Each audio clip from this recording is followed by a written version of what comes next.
Welcome to the LYIS Podcast. This is my second episode as your host. My name's Joe Otley and I'm principal of Foshan EtonHouse International School.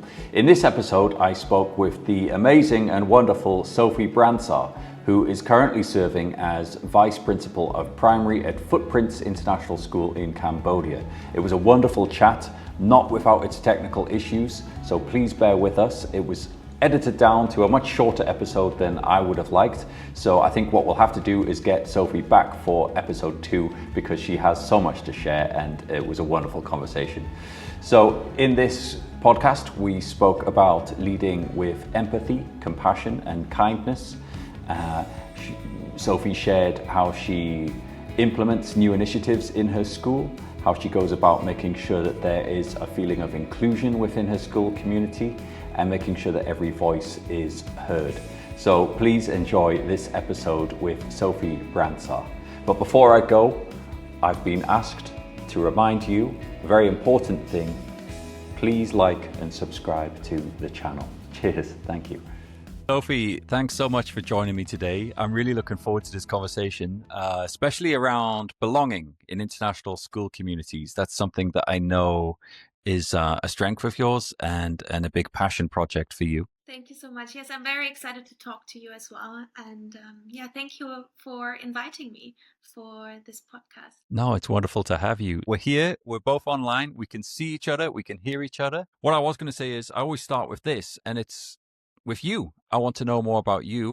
So I want to know what first drew you towards school leadership initially, and at what point did you realize leadership was the path that you wanted to follow? Thank you, Joe, for this question. Very interesting question. So I studied as a student in Oxford at an international boarding school. And when I joined that school, I knew that I want to become an international teacher. I wanted to become an international teacher because I thought at that time it's wonderful to study, to be together with students from all over the world.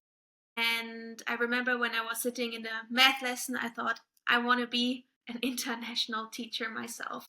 So after this, then I thought, well, how can I become an international teacher? And I did my research and I found this university in the Netherlands that only focus on international education.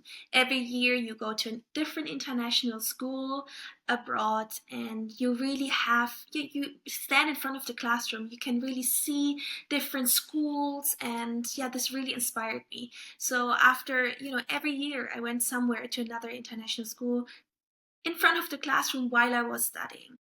And what amazed me was, to see different schools, different techniques that are being implemented. And again, I just love being around students, making an impact. I think what really fulfills my soul is contribution. How can I contribute to something? Contribution is I think it's the key for happiness. And so I thought, how can I make even a bigger impact? How can I contribute even more? And I thought, leadership is the way to go.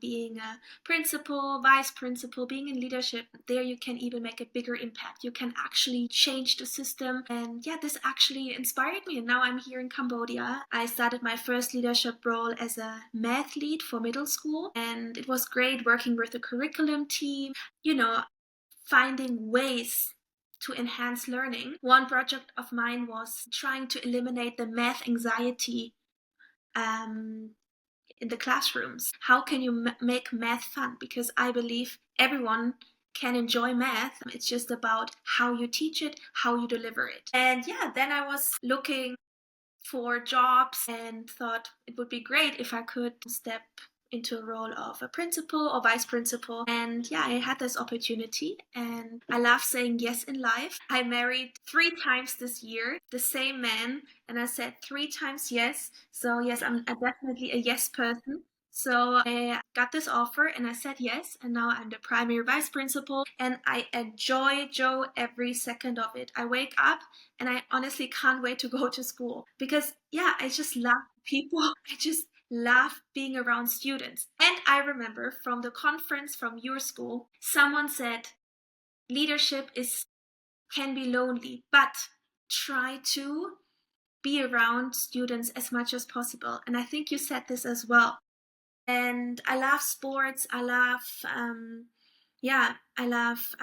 being active. So I try to be with the students as much as I can. And yeah, this gives me the inner fulfillment. Not only the marriage gives me the inner fulfillment, but also my job. I love that. I think your passion comes through so clearly, obviously through this conversation just now, but also through your posts. I see on LinkedIn, you will often post about fresh initiatives you've brought to your school. I think it was something about morning exercise you were doing, but it looked so much more fun than just exercise. You were playing with the children. And I love that. I know it's a cheesy quote, but it certainly applies here that you get out what you put in life. And I can see that you are someone who puts in so much into your work. Clearly, you just love it. You love being around children. And that's the most important thing, isn't it? I agree. Thank you so much. Yeah, I agree. Being around students gives you the energy. And I just also love being around people. I would describe myself as a social butterfly. I just love being around people just because I think we can all learn from each other. And I think this is what I enjoy so much about my role at the moment too, is learning from the teachers, listening to their advice, and yeah, really being around teachers from different places.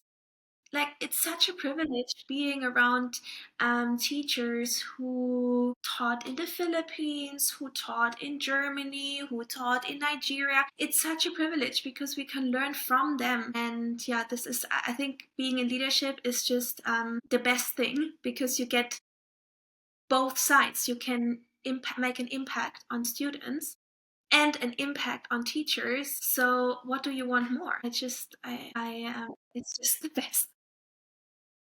No, that's great. What a great mentality for a leader to exhibit, that you are learning from the teachers just as much as they are learning from you. And by extension, of course, we're all learning from the children, aren't we, each and every day? There's no right way of doing something. It's just, it's an ever evolving role that we have. So I really appreciate that take. Just now, you were talking about learning from your team or learning from teachers from around the world.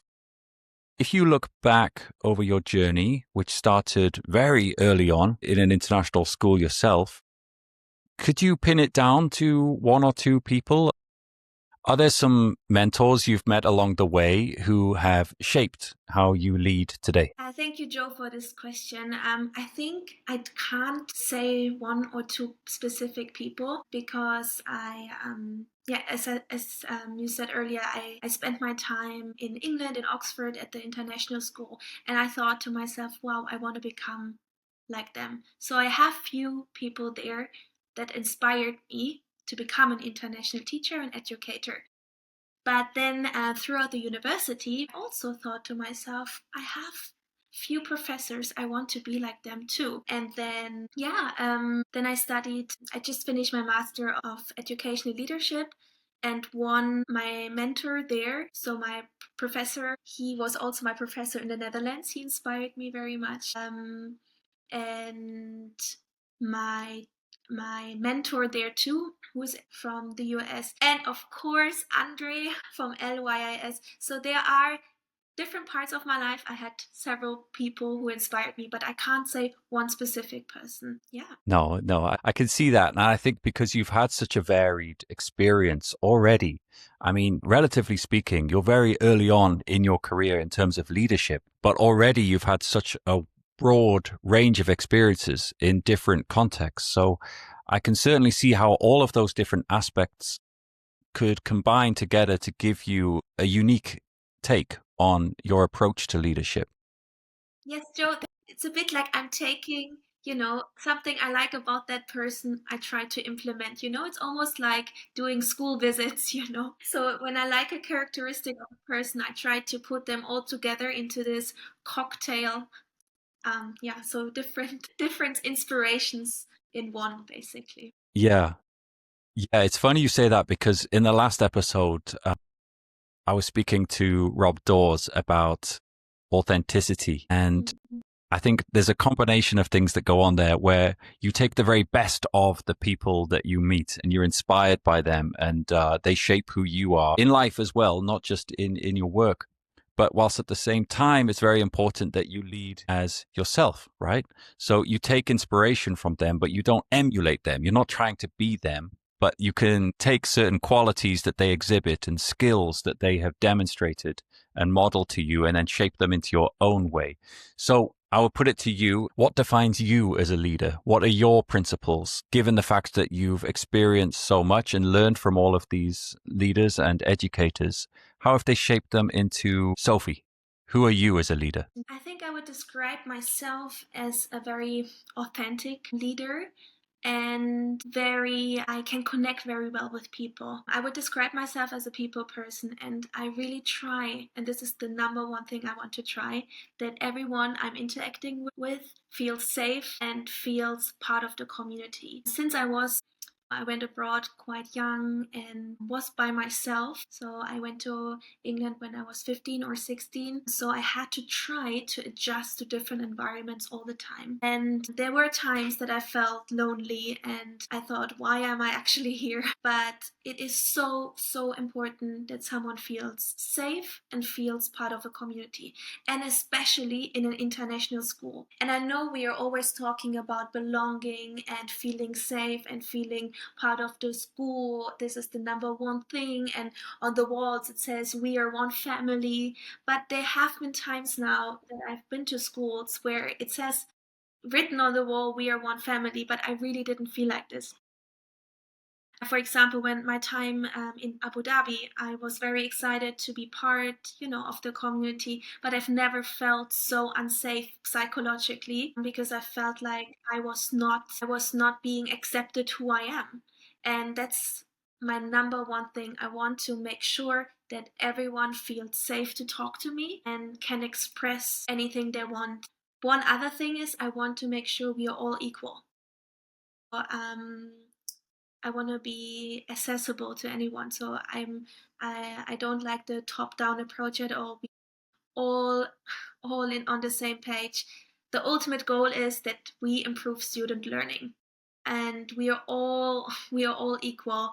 And this is what I'm trying to to do, and just these small acts of belonging. So for example, every morning we have these morning workouts, but it's not only about the workout itself, it's about the community feeling at the beginning of the day. And what I love about it, Joe, I just one school I've seen that too, and I implemented it now in our school too. Every morning I give a high five or like a heart to all students going up to the class, and these are just these micro moments that can really make a difference. And then my former principal, London, he also always checked on teachers every morning, and just these small conversations can really make someone feel part of the community. Yeah, I'm sure you've seen the viral video going around of that principal. They've pulled footage from like CCTV footage, and he goes around high-fiving each child and he sits with them at lunch. I don't know if you've seen this one. It's doing the rounds currently.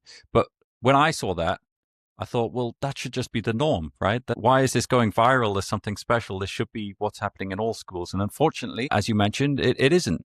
But I think it's important to take that challenging experience that you had, and clearly you have shaped that and remolded it into something positive so that you can have a positive influence on your staff as well as the children. So beyond, the morning exercise and the high fives and those little micro moments, as you mentioned, what are you currently doing in your school to strengthen a sense of belonging, to ensure that people don't feel the way that you have been made to feel before? How are you doing that? Actually, Joe, I love that question, and it's an ongoing process, and we are all learning all the time, especially, when we're working with people. It is challenging. It's not always, it is challenging working with people with different emotions.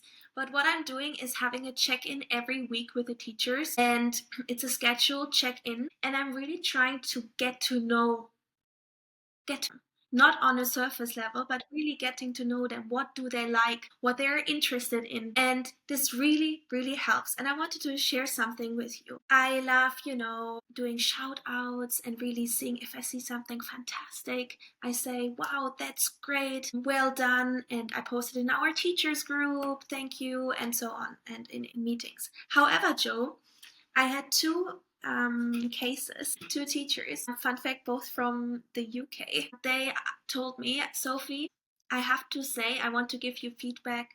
We don't like public shout out. We don't want to be, we don't want that our work is being, we just wanna, we don't like shout outs. And actually, I just love feedback. I just want to, improve myself. And I was reflecting on that. And I thought to myself, Joe, that's so interesting. So many teachers actually like it because they're doing so much every day. And then they see, wow, my work is actually being valued and people see it. It's not only in the classroom. But then I thought to myself, okay, everyone is different. Everyone, they're different, they're different love languages, right? They are different, and there are also different levels of being recognized. And so when I did a shout out and I said, well done to that teacher, he did not feel safe. He did not feel safe, even though I thought he will like it. So I tried to make it more individual. So I'm trying, okay, I know this, when I know that teacher very well and I see how much effort he puts into his daily work, I try to, for example, with praising his work or recognizing his work. If I know this person very well, I know, okay, he prefers that. Or this person actually doesn't like it at all. So I really try to get to know the people I'm working with. Yeah, it's very That's interesting. I did not expect well, it. that is fascinating. You've got me thinking now because that's it's something that happens a lot in my school. Shout outs and public praise to the point where, in our teams, there's even a separate channel these days called shout outs where posts go in there. You've got me thinking, have we actually considered, do people like that? And there may well be people in my school who don't. Maybe that makes them feel a bit vulnerable, or they've been put on a pedestal, or maybe it makes them potentially feel that they have to stick to this standard every single minute of every single day. Yeah. Or maybe it makes their relationship strained with their peers who aren't doing the things they're doing. I think that's a fascinating one. Because, if I could share something with you on that same topic, actually. We used to, in my school, we used to take a lot of photos every day, and teachers were expected to post multiple photos in the startup days of the school, and evidencing not just learning, but what the children were doing every day, just to build up that trust with parents. But we learned over time that some teachers, and this isn't a fault of theirs, it's all well intentioned, they were sending more photos than the person next door, for example. And then we realized on reflection, there was no parameters in place. There was no actual system to say X amount. And you would think that's a good thing that someone's doing extra work, right? But actually, that's unfair on the rest of the team because it raises the bar of what is the expectation. So I think that's a very fascinating topic you've touched upon there, to really reflect on things that we may think are really positive, but actually the reality for the teachers might not be. So I really like that topic.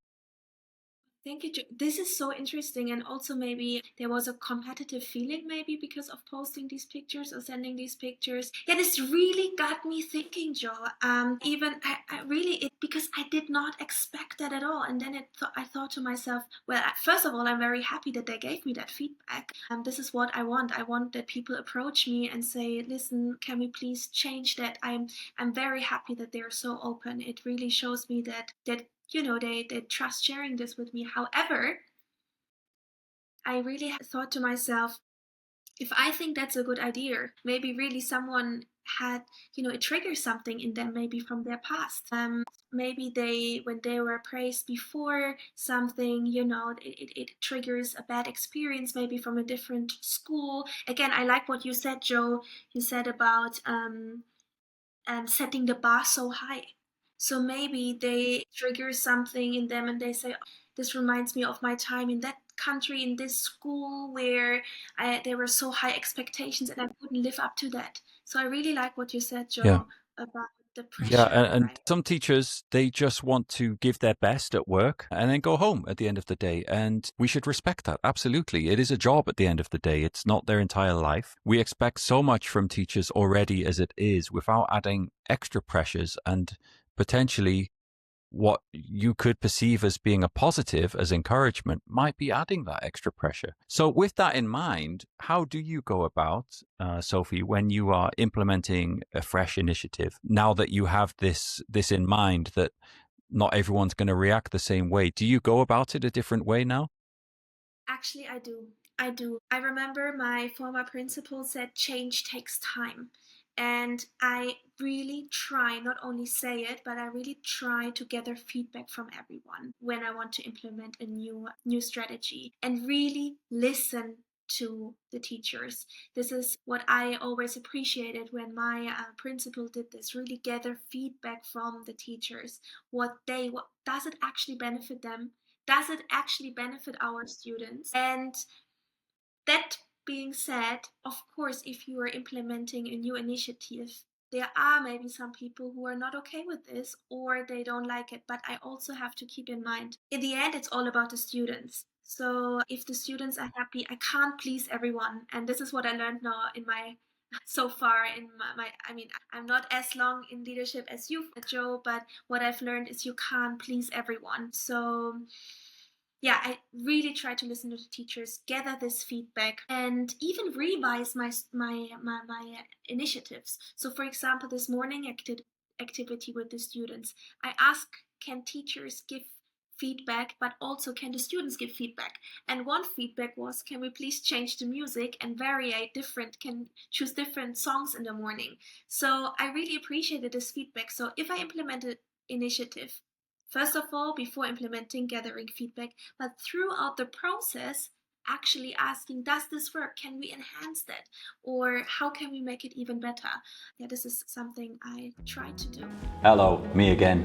Just a little note to remind you that you are listening to the LYIS podcast. If you haven't done so already, please do consider liking the video, subscribing to the channel, or if you are listening to this podcast on another platform such as Spotify or Apple Music, wherever you get your podcasts, do please consider subscribing. It helps us out tremendously. Cheers. Now back to the conversation. Just now you were sharing your fantastic insight into implementing a new initiative, and it's so important that you get the opinion of your teachers, and then it gets more, I don't want to use the word buy-in because I think it's kind of a hollow term. It's a bit glib to say buy-in, but the key point here is that it's teacher driven, right? So you're listening to your teachers, you're getting their feedback, you're finding out what they need, what will make their work life easier and make their teaching more effective. And in that way, it's less you saying, oh, we have this new thing and I would like everyone to get involved. It's coming from them because it's a need and a want that they have. I love this, what you're saying, Joe. One thing I noticed is that, again, leadership, it's not about you, it's about lifting others. I know it sounds cheesy as well, but the core thing is it's all about the others. It's about how can I lift my team members. And when I know them and I know their strength, then I can see what can they contribute to the school. And this is something I'm focusing on now and I want to focus on for the rest of my career, really finding out the strength of the people I'm working with and how can they shine. How can I make them shine? And I just want to give an example. So one teacher is so talented in actually drawing. She's an artist. And I thought to myself, well, we have a problem. Our bathrooms, they do not look nice. They don't look appealing to students. And we have that problem or that situation. How can I make someone in my team shine? And one teacher, grade one, again, she's such an artist. And I asked her, what do you think about if we, decorate the walls, paint them together. And it's not an initiative that I said, please do this, or let's all do this together. But I saw that she loves it and she enjoyed it so much, Joe. She thanked me. She said she had so much fun. And guess what happened, Joe? We didn't finish before the holiday. But then I came back after the holidays and everything was painted. And I thought to myself, Wow. when did you do this? And she asked the security guard if she can come to school during the break to finish the painting. And she genuinely enjoyed it so much. So really seeing what do my teachers, I don't like the word my, I don't know, but what do the teachers like? What are their skills, their core skills?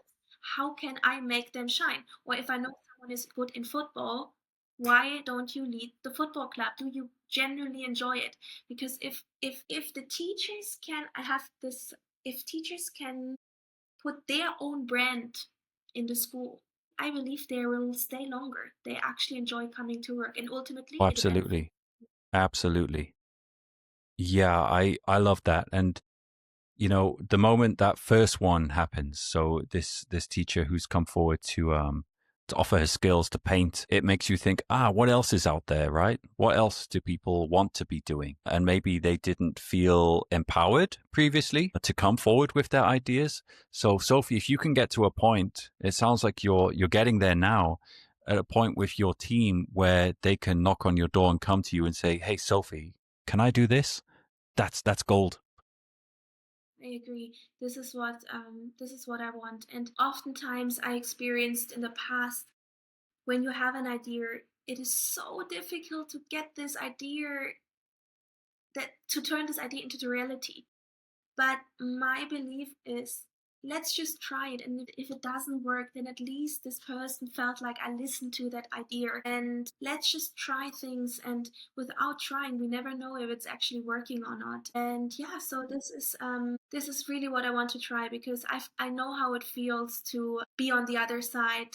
Nobody really listens to your ideas, and you have no voice, literally no voice. What I felt in the Emirates, I really tried to do the complete opposite. And now, actually, Joe, I'm thinking to myself, I'm so happy I went through this time in the Emirates, because I learned so much how I do not want people to, how things should not look like. And I No, think that, yeah, I agree. I absolutely agree. It's how can you know you're happy if you haven't gone through the rough patch, right? yeah, I think it's a big part of learning. If you're always in an ideal setting and everything is smooth sailing all the way through your career, then you're not really learning, are you? exactly. And one thing I want to mention is, because we were talking about belonging, since we are living abroad, and I mean, you lived now abroad for so many years too, we are not home. We don't actually have that safety net.